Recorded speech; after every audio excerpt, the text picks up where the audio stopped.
Welcome to Gray Maybe, a limited series podcast and social experiment based on the topic of abortion. My name is Jillian Schmitz. I'm a professional dancer, actor, teacher, author, artist, and cat lover. Through my own personal journey of recovery, I found that things aren't just black or white, or yes or no. For me, in my recovery, there's been mostly gray area and a lot of maybes. In most of my stories, you can find the gray maybe. I'll be reading my own personal stories, and hopefully stories of others, in an effort to help lessen the stigma and shame of abortion. If you'd like me to read your story, anonymous or otherwise, on this podcast, please email graymaybesstories@gmail.com, graymaybesstories@gmail.com. Before we get started, if you haven't already, please subscribe on whichever platform you're using to catch future episodes of Gray Maybe.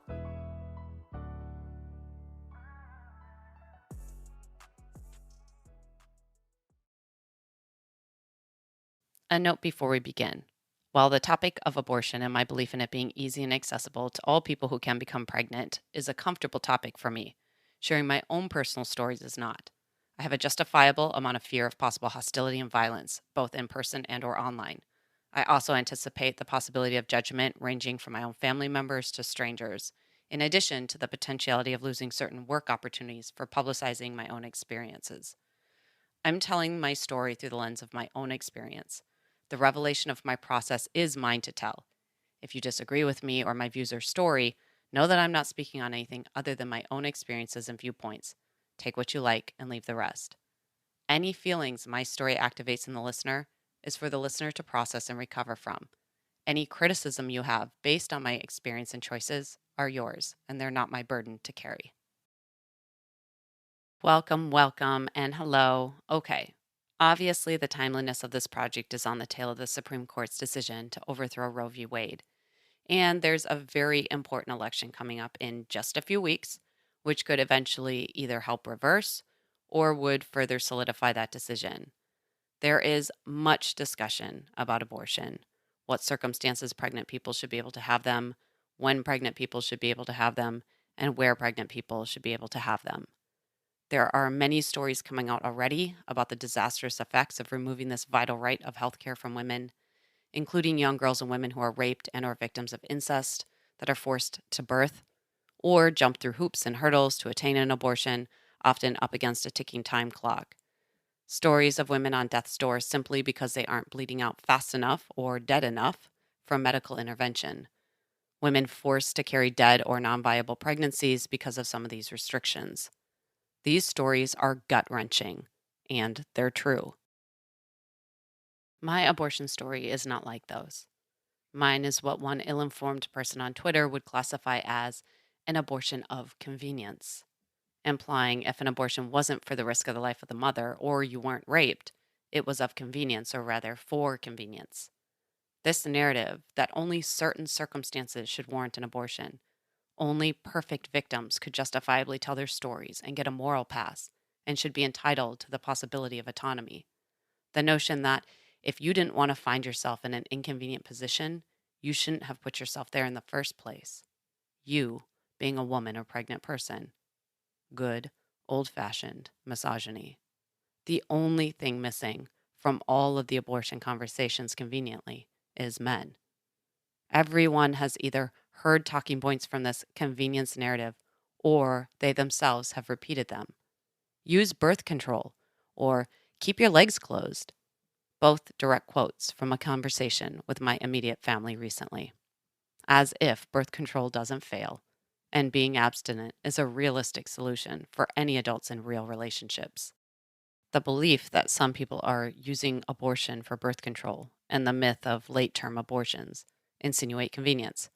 I still have yet to meet one woman using abortion as her main method of birth control. This idea that abortion is something only irresponsible, flippant, pregnant people do. The convenience argument muddies the real message that women should be held accountable and punished for their actions, while men are not. That women have less rights to their bodily autonomy living than they do when they're dead. See organ donation consent. This entire underlying message of convenience encapsulated exactly why, still to this day, I was so ashamed of my own abortions. I kept hearing stories of many brave women coming forward, exposing their necessary abortions, but I wasn't hearing many stories that I could directly relate to. A gray area as far as public opinion and empathy. So, deep breath. Here is my convenient abortion story.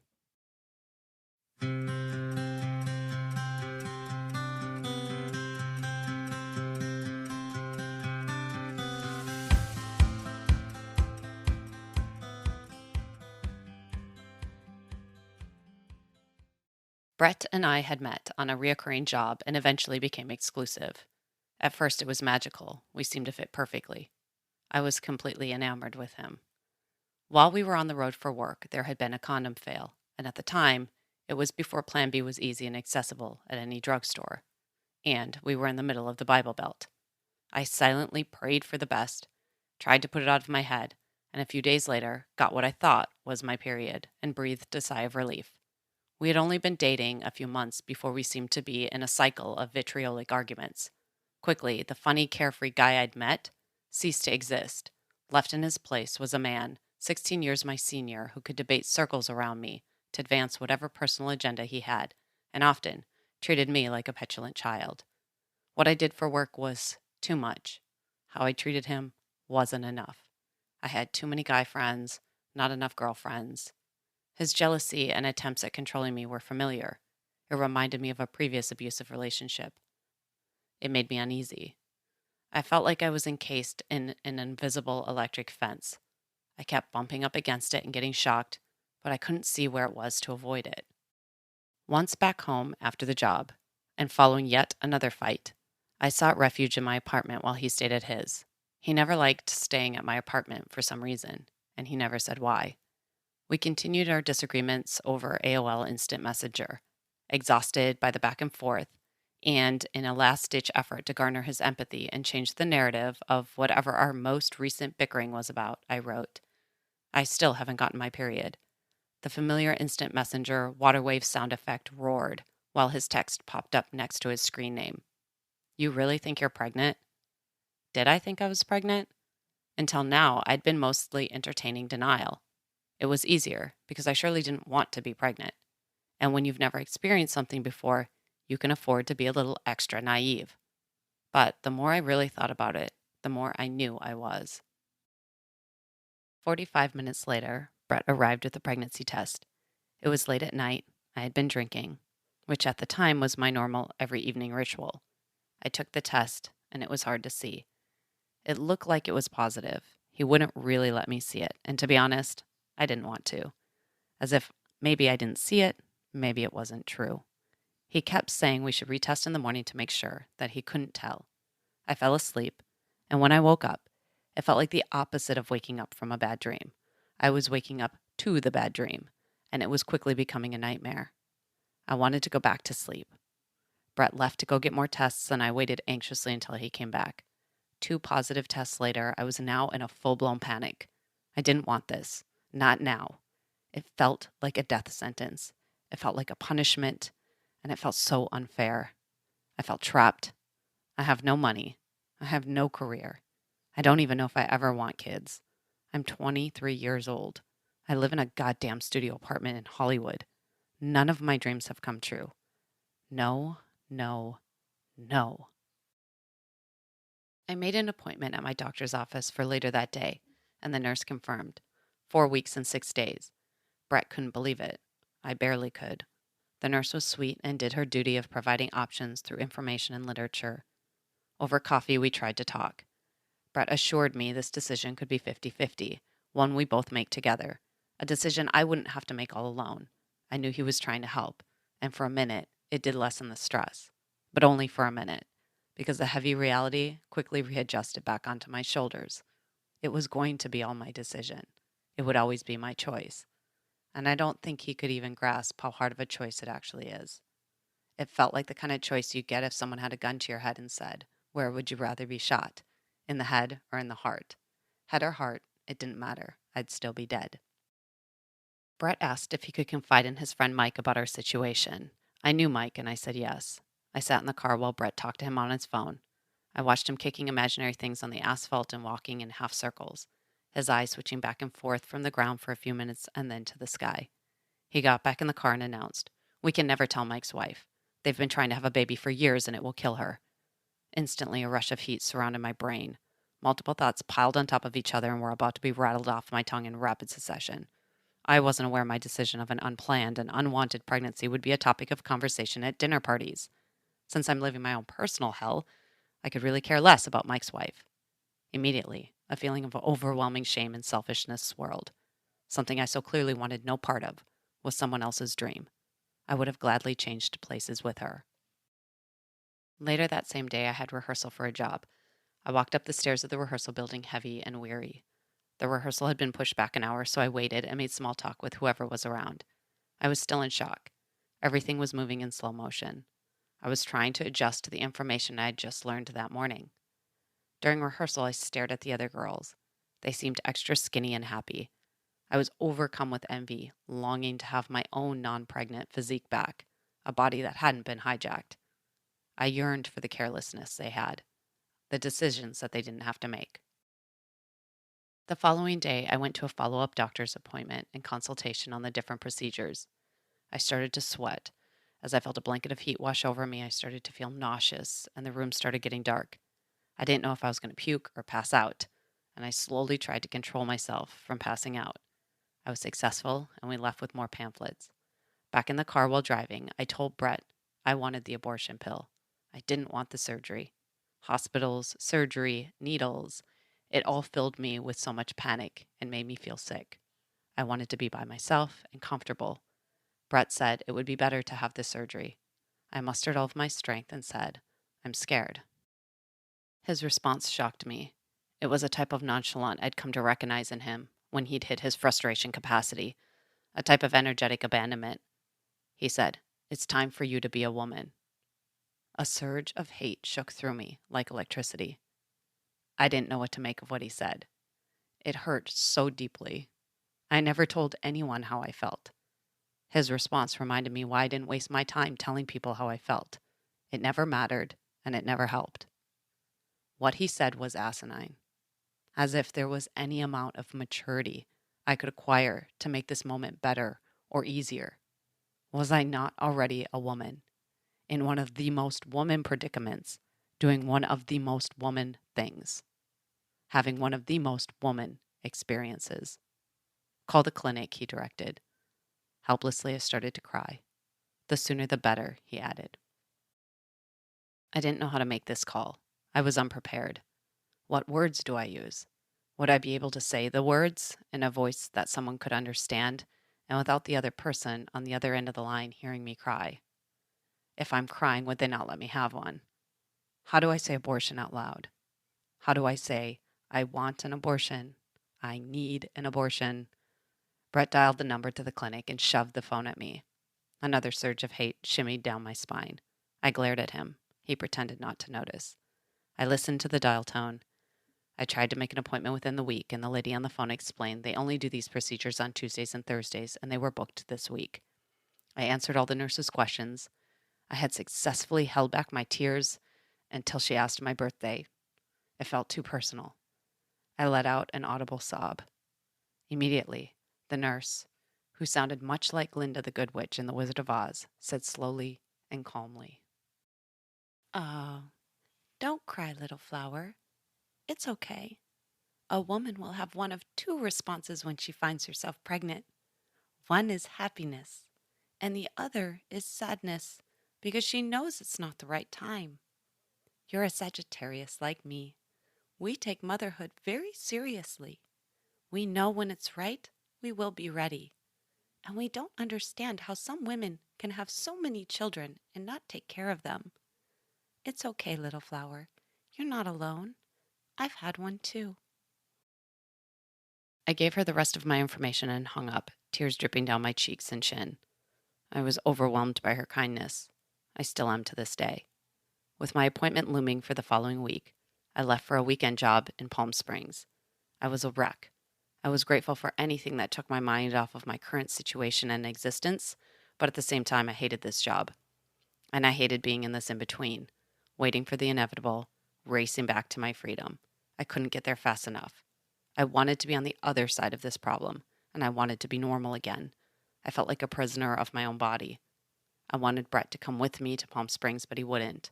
I needed support. I felt so alone. My emotions were all over the place all the time.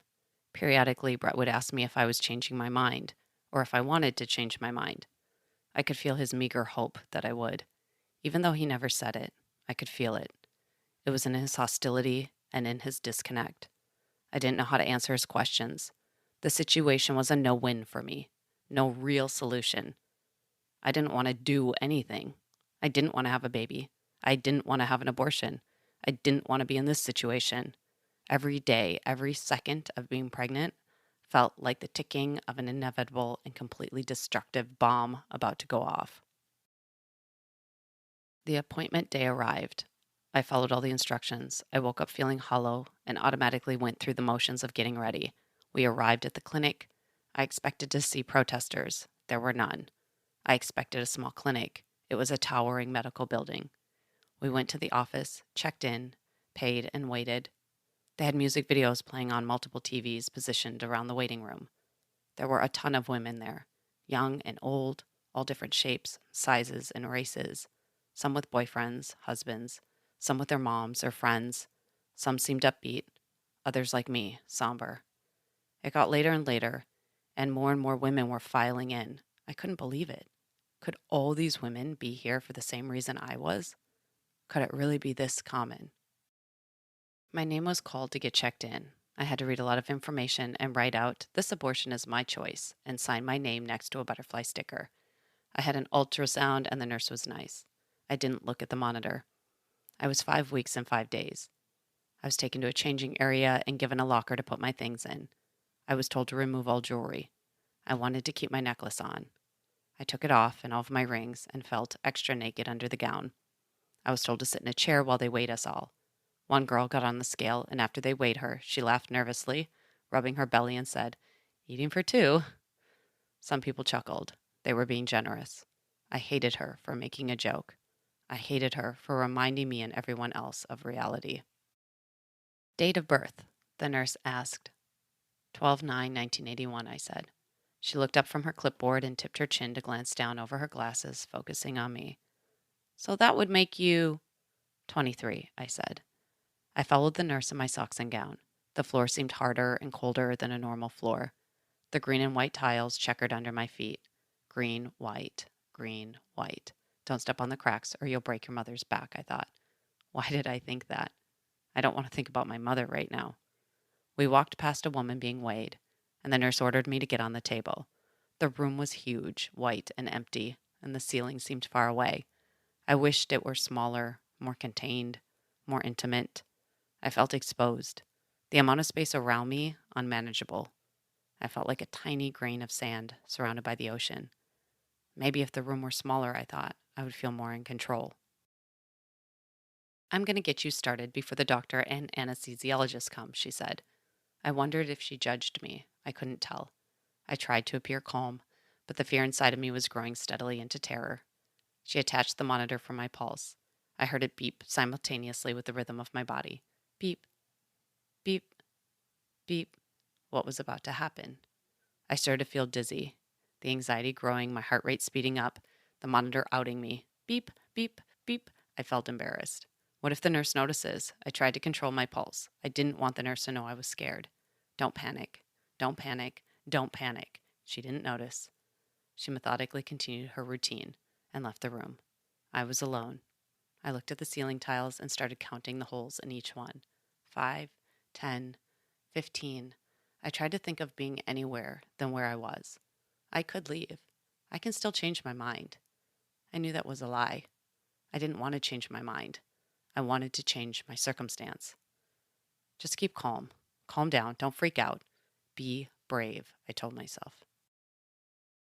I tried to control my feelings, and it only made me realize how far I was emotionally from where I wanted to be, and it made it so much worse. Whatever little grasp I thought I had on controlling myself in this moment was lost, and I immediately started uncontrollably crying. Be brave, I tried to tell myself again. I couldn't be. It was too much. Tears streamed down the sides of my face in rapid succession, and hit the sides of the paper covered table I laid on. I kept trying to hold them in. I was worried the nurse would see if she came back, and if she hadn't already, that she would finally judge me. I could hear the doctor and anesthesiologist from the hallway. They were having the type of conversation airplane pilots have as they walk through the jetway, polite and nonchalant. They entered the room, and the nurse introduced me to them. I waited for them to judge me. They didn't.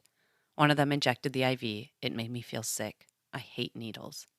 Don't faint before they put you under, I commanded myself. The anesthesiologist told me what would happen once the IV was installed, and then he said, "This will be over before you know it, and you'll be off to IHOP in no time." IHOP? What the fuck? I was out. Most people don't dream when they're put under, but I did. I dreamt I was in a gigantic coliseum in Rome. It was bright, so bright and beautiful, it was hard to make out everything around me. The warm sun was shining down, basking everything in a gorgeous peach light. I felt older in the dream, secure, mature, successful. I was holding an event or an audition for a huge show in that beautifully historic coliseum. Athletic dancers surrounding me, dancing for me. I was directing it all.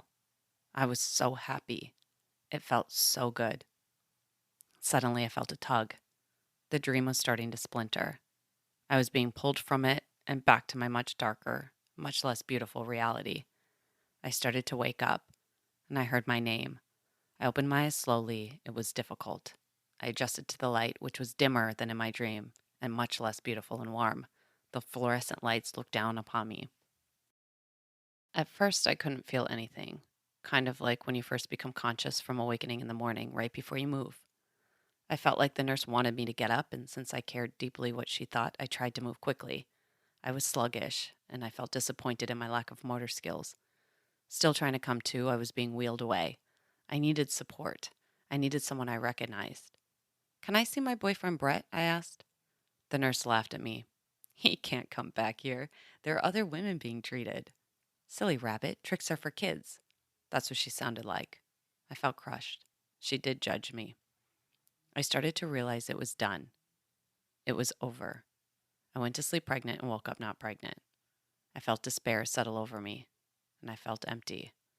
I went to sleep pregnant and woke up not pregnant. I didn't do it, but I did it. Did I make the right choice? Tears crept out of the corner of my eyes. I held the sob in my throat, the muscles aching to be freed. "Not now. You can't lose it now. You're so close," I said to myself. I was freezing. My fingers and toes felt numb from the cold. A giant, hard pad attached to disposable underwear was smashed in between my legs. I didn't have a pad there before I was put under. What a peculiar feeling, to have absolutely no recollection of things being done to you. I heard other nurses shouting a woman's name with increased urgency. She wasn't waking up. After a few different frantic attempts, she awoke and was wheeled next to me. I drunkenly looked around. One woman after the other lined up. It felt like an assembly line of abortions. I tried to kick my body into high gear so I could get the hell out of there. Using my mind, I started to mentally command. Legs, start working so I can stand. Arms, start being able to grab stuff. I got out of the wheelchair awkwardly. The pad shifted between my thighs, feeling more uncomfortable. I didn't have the energy to try and adjust it. The nurse led a few of us through a door to a room that looked identical to the one I had changed in prior. Same lockers, same walls, but the whole room seemed backwards. I went to where I thought my locker was, and my clothes weren't there. Did they move my clothes? That doesn't make sense, I thought. I looked around, saw the other women systematically opening lockers and robotically putting on their clothes. How do they know where their lockers were? This is a different room. I was convinced and confused. I gathered all of my brain power. Think, think. This looks backwards. So if I started here, the opposite would be I turned around and headed to the corner. Bingo. Found my locker number. Instant relief. I put on my clothes, and the nurse started to dole out crackers and juice. One at a time, we lined up to receive our wafer and grape juice and a most unholy communion. She told us to sit down and eat, and then wait. I did what was instructed. The crackers were individually wrapped, a dry, unsalted Melba toast. The room was ringing with the sound of plastic being ripped off and crumpled from the crackers, then slow, systematic chewing. I looked at the juice. It looked like grape juice. I took a sip. It was grape sugar water. I looked at the different women, trying to imagine who they were outside of this place. I looked for a commonality in appearance. There was none. Every race, shape, and age were in representation. I wondered if they judged me. I might have judged them before, but I couldn't judge them now. It was strange to eat with these zombie women, to share a snack with strangers that I only knew one intimate detail about, that in this moment, we were all exactly the same. We had something in common that none of us were very proud of. I started to shiver. My body jerked and shaked. I tried to contain my muscles. I should have brought warmer clothes. How would I have known, after all, it was only September in Los Angeles? The woman who was laughing and making jokes earlier while being weighed staggered in. She looked horrible and disoriented. My earlier hatred immediately turned to empathy. I had been cleared to leave.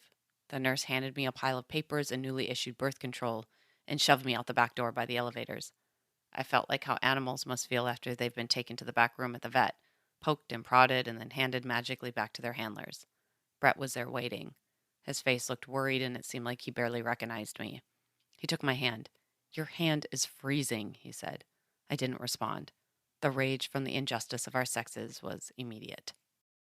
We left the building, and he tried to hurry. I couldn't walk very fast. "Slow down," I seethed through my clenched jaw, my teeth still chattering from being so cold. People passed by us. As they entered the building, they stared at me. I thought they knew for sure.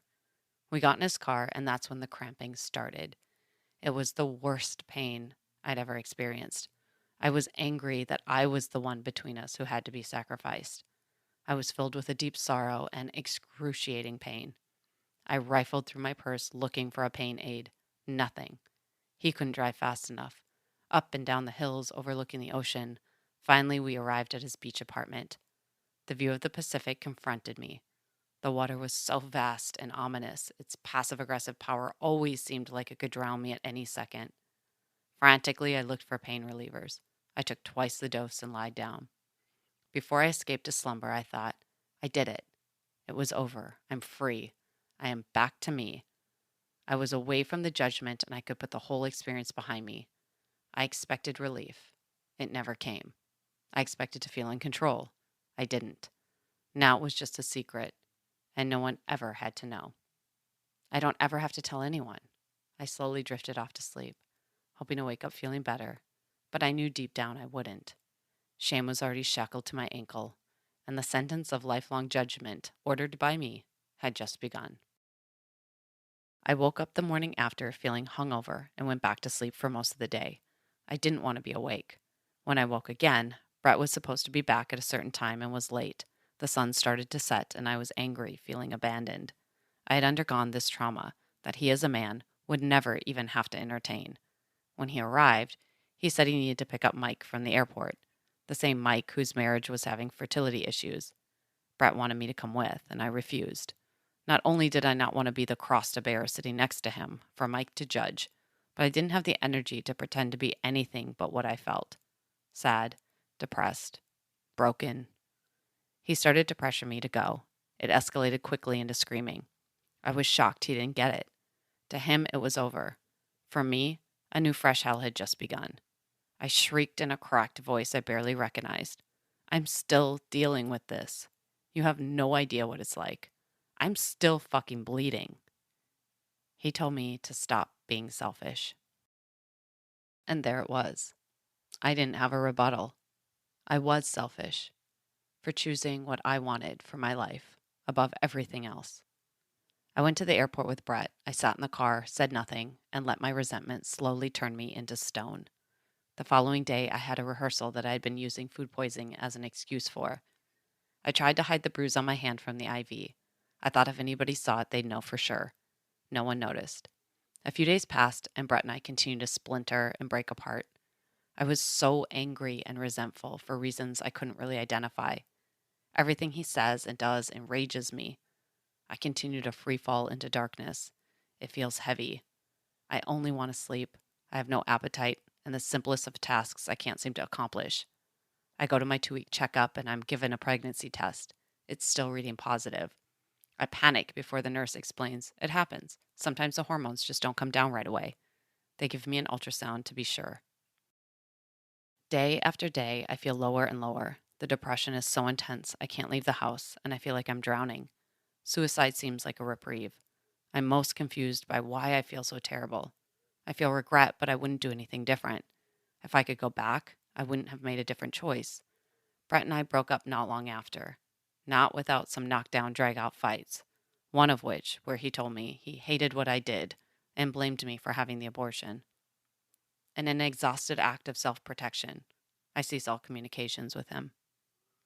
I had been scouring the internet to find something I could relate to, dodging cleverly disguised anti choice sites, when I finally came across a site, forum style, that talked about PASS, which stands for post abortion stress syndrome. I start to read the content and feel a bit lighter. Tons of women just like me, feeling what I'm feeling. The women on the site sharing their stories and their gentle support slowly, very slowly help walk me out of what was notably one of the darkest times of my life.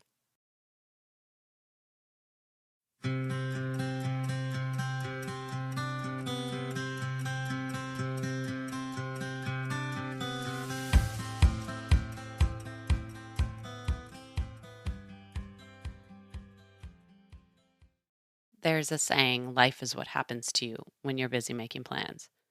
I've always been astounded and mystified by women who could take an unplanned or unwanted pregnancy and just embrace it, just add it to the basket of their life and keep going.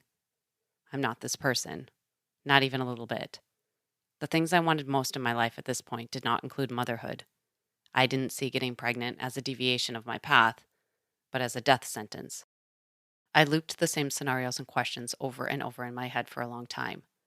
What if I'd made different choices? How it would be different? The roadmap of all the different ways I could go. And even with time, I would choose the same way again and again. I didn't then, nor do I now, regret my decision. It was right for me, even though it felt wrong. My torment was in being in the situation and how I experienced it. It's hard to explain how conflicted feelings coexist. It's embarrassing to share that I felt like a victim of my own doing, but I did. What I really want to emphasize, and what has taken me almost 2 decades to realize, is I can be pro choice, I can exercise my right, and I can still be regretful, sad, and upset. Making this issue black and white has been so difficult to digest. The things and feelings I mentioned just aren't mutually exclusive. There is so much gray area to how I feel about what arguably could be described as a convenient abortion, because it turns out there was nothing convenient about my abortion. In fact, the only thing convenient was that I didn't have to cross state lines, get permissions, dodge the law, or pay a ton of money. I didn't have to walk through hostile anti choicers or risk my life with a back alley abortion. I didn't have to weed through clinics to find one that isn't a religious center masquerading as a clinic with birth only options. There is no such thing as a convenient abortion. And the only thing these inferred antidotal ideas do is further strip women of their humanity, hurting them altogether, regardless of their individual circumstances and situations, treating them like cattle. My abortion was wanted, and the experience was deeply traumatic for me, resulting in PTSD. Gabor Mate writes in his book, The Myth of Normal, trauma is not what happens to you. Trauma is what happens inside of you as a result of what happens to you. The acronym Post Abortion Stress Syndrome, or PASS, is the name given to describe what some women experience as the psychological after effects of abortion based on post traumatic stress disorder, PTSD. It should be noted that this is not a term that has been accepted by the American Psychiatric Association or the American Psychological Association.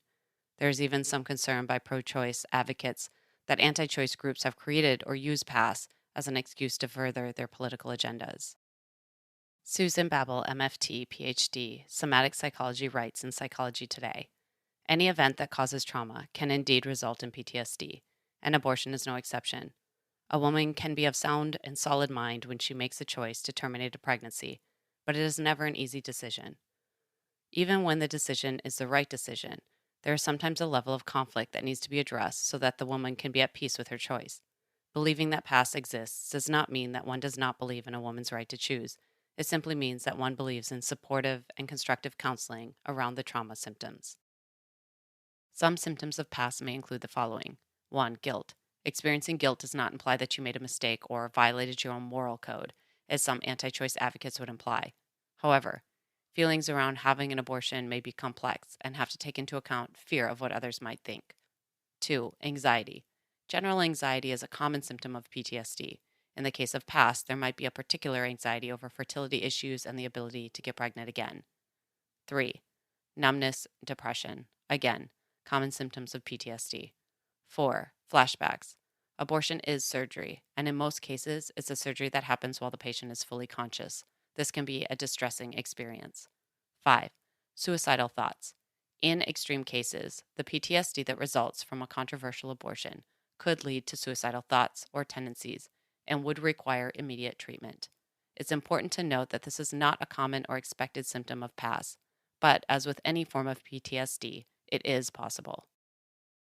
If you are experiencing the symptoms of PTSD or general mental unwellness, I encourage you to seek the aid of a therapist, support group, 12-step program, or other online resource.